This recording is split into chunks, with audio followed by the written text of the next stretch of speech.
Okay, so for this video, I'll be going over stuff like scrolls, rarities, and how to get different weapons within Dystovia.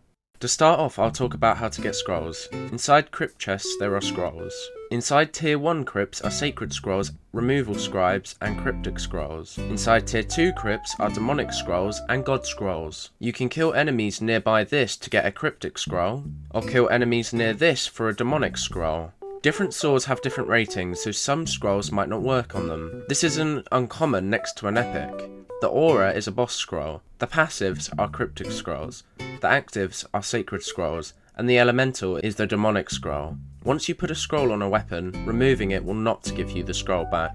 Next I'll go over what you want on your swords. You most likely won't have to switch what you're using because of how strong it is. You have to put the Hercules scroll onto your sword. This thing is just crazy. For me, I dual wield 2 swords, so I'm using the Hawker scroll as well. Use whatever element you want. I use fire because it looks cool. Then go for Swordmaster, Sharpened Edge, and Critical Strikes for cryptic scrolls. I also like Life Symphonying for extra HP. So I'll show the effects of all the god scrolls, then I'll talk about how to get different weapons. Hercules. M1s add damage to the next heavy attack. Hermes. M1s add temporary speed increase. Hawkos. The lower HP you have, the more damage you have. Metis. Pretty much useless, but it reduces cooldown for active abilities. Aegis.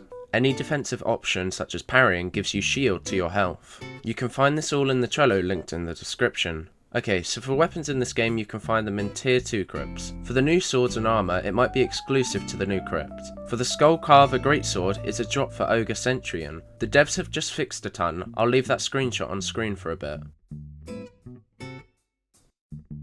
Oh, and subscribe.